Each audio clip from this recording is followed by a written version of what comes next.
I got shot here plenty times. I'm alive. Plenty of my friends, they dead. My brother is dead. They shot him 13 times. Are you always carrying a weapon on you? I have to.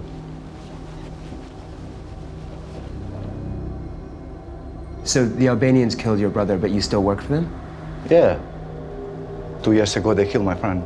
They killed him. They killed his wife. They killed his wife? Yeah, with the stone. That's the law there. They shoot him in the back, they kill his wife with the stone. When you think of drug lords, you probably think of Mexico or Colombia, where notorious cartels have dominated the global coke trade for decades. But there is a new player in the game, one that is more secretive, more ruthless, and more powerful than you can possibly imagine. This new player is composed of primarily ethnic Albanians from this small Balkan country, but has taken over the UK's coke market with connections to the world's most dangerous mafias and a business model that is hard to beat. In this video, we will expose the hidden world of the Albanian mafia and how they rose to prominence as the Colombia of Europe. It was a shocking headline that caught the attention of many readers. The Albanians are corrupting Europe. That's how a French newspaper, Le Parisien, portrayed the situation in the year 2000 when it uncovered the disturbing reality of a perfectly organized Albanian criminal network that was penetrating the West. Albanian gangs are the dominant force in organised crime across the UK. We've been told that Albanian crime groups are shipping hundreds of millions of pounds in criminal proceeds back to Albania every year. Many people were stunned and outraged by this news, wondering how a small and poor country like Albania could produce such a formidable and ruthless criminal empire. However, that report was not based on mere speculation or sensationalism. It was based on an Interpol document that revealed the alarming extent of the Albanian mafia's criminal activities. According to the document, almost half of the coke dealers arrested in Austria in 1999 were all indigenous Albanians. But how did this small Balkan country, with a population of less than 3 million, produce such a formidable and ruthless criminal empire? To answer that question, we need to go back in time and explore the turbulent history of Albania and its people. Albania is a land that has endured centuries of foreign oppression, isolation, and resistance.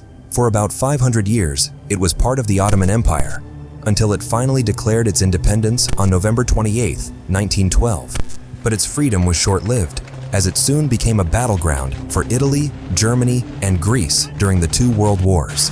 After the Second World War, Albania fell under the iron grip of Enver Hoxha, a communist dictator who ruled the country for 4 decades. Hoxha severed all ties with the West, and even with other communist allies like Yugoslavia, China, and the Soviet Union. He also outlawed religion, private property, and foreign trade. Under his regime, Albania became one of the most isolated and impoverished countries in Europe until he died in 1985. In the aftermath of his death, his successor, Ramiz Alia, attempted to introduce some reforms, but it was too little, too late. Consequently, in 1990, Albania erupted in mass protests, strikes, and riots that toppled the communist regime and ushered in democracy. We tended to see that many of the former communist security sectors were made redundant by the state. However, this transition was not without problems as the country faced economic crises, social unrest, political instability, and corruption. The situation reached a boiling point in 1997 when a nationwide rebellion broke out after the collapse of several pyramid schemes that had swindled millions of Albanians of their life savings. Soon, the country plunged into chaos and anarchy as people raided army depots and armed themselves with weapons. The government eventually lost control of most of the territory, and thousands of Albanians started escaping to neighboring European countries. Many of these were youngsters. They had family connections back in Albania, which they maintained, and recognizing that it was important for them to maintain those family connections in order to grow as a criminal organization. This was the turning point that spawned the most powerful and dangerous criminal organization in the world, the Albanian Mafia. Over the years, this once poor, desolate village became a European marijuana bazaar. It all began in the 1990s when thousands of Albanians fled their homeland, which was ravaged by civil war, political turmoil, and economic hardship. They sought refuge in the UK and other European countries, hoping for a better life. Many ended up in London, where they took up low-paying jobs in construction, catering, and car washing. So they either tended to go into kind of these more informal organizations and networks, or they kind of went into private security provision, which then very easily also become kind of transposed into illicit activities. They lived in poor and overcrowded neighborhoods, where they faced discrimination and hostility from the locals, who made it very clear to them that they were not welcome there. However, they have come to stay because going back to their country was not an option. Aside from their regular jobs, the Albanians also saw an opportunity to make money in the booming UK coke market, which was fueled by the high demand from celebrities, bankers, and partygoers. The white powder was the substance of choice for the rich and famous, and the Albanians wanted a piece of the action. So, they started working as street dealers and enforcers for other criminal groups, such as the Turks and the Colombians, who had a firm grip on the supply and distribution of the substance in London. Over time, they proved themselves to be loyal, hardworking, and ruthless, earning the respect and trust of their bosses. They also forged a close alliance with the 'Ndrangheta, the formidable Italian mafia that dominates the European coke market. The 'Ndrangheta has access to major ports such as Antwerp and Rotterdam, where they receive massive shipments of coke hidden in containers. The Albanians offered their services as transporters and distributors of the substance, using their already sophisticated logistics and networks to move the substance across borders and deliver it to customers. These guys were efficient, reliable, and discreet. This made valuable partners for the 'Ndrangheta. However, the Albanians were not satisfied with being mere middlemen. This was because they wanted to increase their profits and have some control over the business. You see, buying from other dealers meant they purchased at a higher price, and when they resell on the streets at their own price, they're often left with a low profit margin.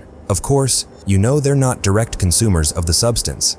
It's just business for them, and every forward-thinking business person wants their profit margin to be as wide as it gets. So what did they do? Well, they did what every smart business would do: cut out the intermediary and go straight to the source. So instead of purchasing these drugs from other drug dealers, they decided that let's move and let's gain those connections with South America and then ship these drugs in. They stopped buying from other dealers and sent their own representatives to Colombia to establish direct contacts with the cartels, who sold the finest quality of the substance to them at the best price. Sí, claro, aquí en Colombia hay albaneses. El estado de la droga que sí sea bien pura. The Albanian supply model has been so successful, and the only way that they would make more money was if they were able to go to the source of the drug. This was a game changer for the Albanian crime families, as they started making much more profit from the business than they were previously making while working as middlemen.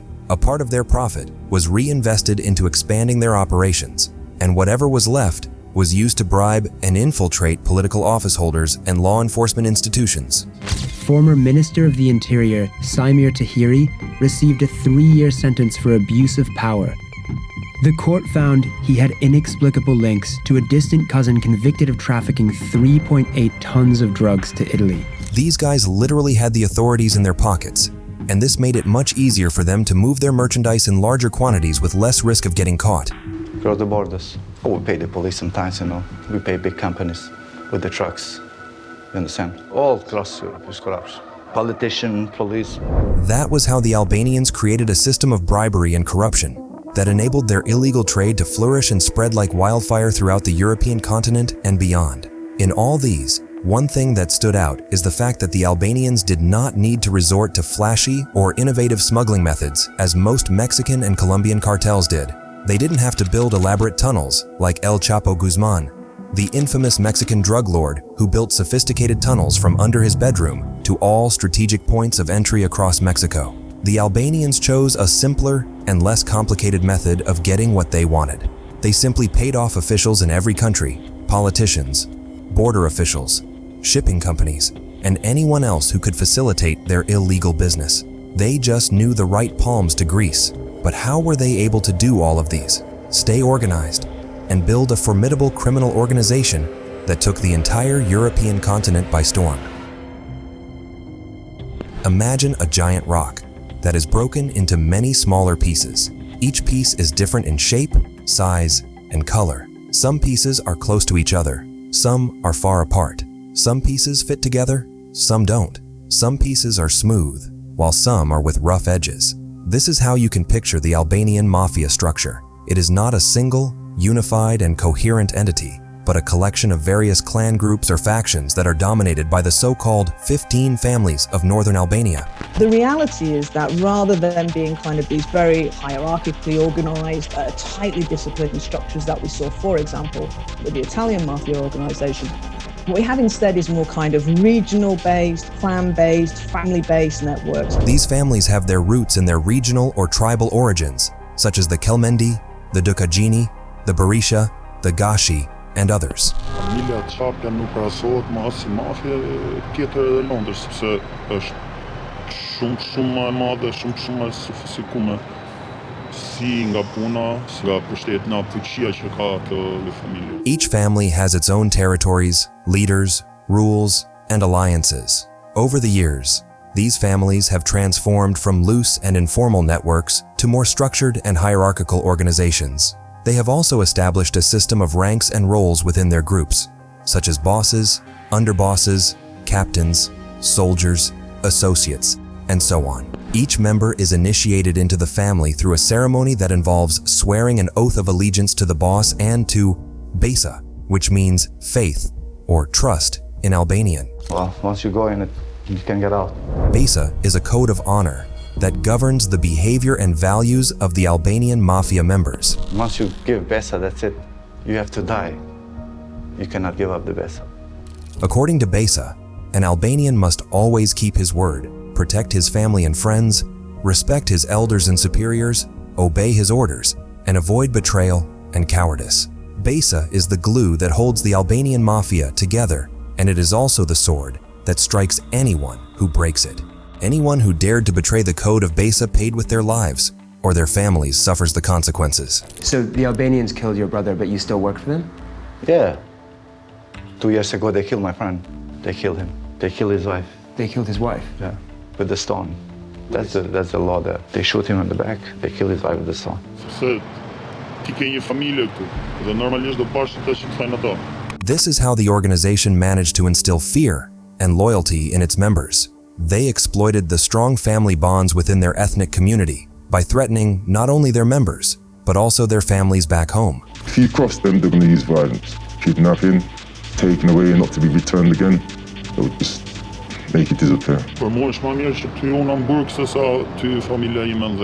Even when the organization murders someone close to them, they continue working for them because they too will be endangering their lives and those of their loved ones if they dare to leave. So the Albanians killed your brother, but you still work for them? Yeah. There's no doubt that the Albanian mafia is ruthless and has a reputation for being ultra-violent when it comes to enforcing contracts and intimidating rivals. Los albaneses se caracterizan por ser muy sangrientos, ¿sí? Y si a alguien se le mete en sus terrenos, ellos acaban con todo lo que haya en el camino. No les importa acabar con una familia completa. The way that the operations of these groups is presented is that the success, as it were, of specific trafficking organisation or criminal groups is determined by their proclivity to violence. This is pretty much the standard in an illegal marketplace. Violence is an integral part of the narco business, but the Albanian mafia is not famous for starting wars with other criminal organizations. They instead form strategic and mutually beneficial business relationships with them. In the case of the Albanians, what we're seeing is instead of this ability for violence, it's more the capacity for entrepreneurship, a willingness of mobility, a capacity to move around globally. These guys just know how to do business, and even though they are running a criminal organization, they run it like a legitimate business as they focus more on maximizing profits and customer satisfaction rather than territorial disputes or personal vendettas. God bless Albania. We keep good relationship, otherwise there is no hope. Goes from Colombia with the big boats, sometimes come to Albania. From here we go Montenegro, Serbia, Bosnia. The Albanians subsidized the price of the white and increased its purity. They offered a better product at a better value, and they delivered it faster than anyone else in the marketplace. How is the group that you were working for able to get cocaine delivered so quickly to customers all over London? These 10 person and 10 cars, he's working from one number phone. They also provided excellent customer service and loyalty rewards to their clients. Who do you buy it from? I have an Albanian friend that I go to. Albanian? Yes. What's different about him compared to other dealers? Ooh, so much more efficient. Over time, the Albanian strategy proved to be very successful, and within a few years, they completely took over the UK's coke market and other neighboring European countries. Absolute mountains of the stuff. Traffickers dealt directly with farmers. Bigger farmers became bigger players. Organized crime moved in. They also diversified their criminal enterprise into other areas of crime, such as money laundering, modern-day women's slavery, gambling, extortion, and worst of it all, people trafficking. A BBC investigation has found that Albanian drug gangs are offering to pay for migrants to cross the English Channel if they work in the UK drugs industry when they arrive. The Albanian mafia has been running a lucrative and ruthless people trafficking business since the 1990s. They have smuggled thousands of vulnerable people into the United Kingdom and other European countries, expanding their power and influence. Across the UK, there has been a number of recent arrests of Albanians suspected of involvement in cross-channel people smuggling. Many of these people were lured by the false hope of a better life abroad, but once they crossed the border, they faced the harsh reality of exploitation and violence. Driven by the promise of prosperity, each successful crossing is an advert, an inspiration, an invisible thread that tugs at the minds of Albanians back home. And the worst part is, there is no way out once you're in. Much of the surge in Albanians arriving by small boats lately is, we're told, being orchestrated by Albanian criminal gangs who want those people to work for them. The Albanian mafia is adept at using social media to recruit and advertise their victims. Even when their posts are deleted by the platforms, they quickly create new ones. Adverts on Albanian social media promise passage for around £3,000 from Brussels, Paris or Dunkirk. Fighting the Albanian mafia has not been an easy task for the authorities. This is largely because they have a large and loyal network of operatives who are ready to replace as many as were captured and imprisoned or executed. Kapet një nga policia e zem për shembull, kapem unë nga policia do vi një tjetër mas radhës time. Shumë thjesht. These guys seem to be 10 steps ahead of the government, but what do you think the government can do differently to stop them? Feel free to share your thoughts with us in the comments below. And if you have enjoyed this video, please do well to give it a thumbs up, and don't forget to subscribe to our channel for more videos like this. Thank you for watching, guys. Until next time, please stay safe.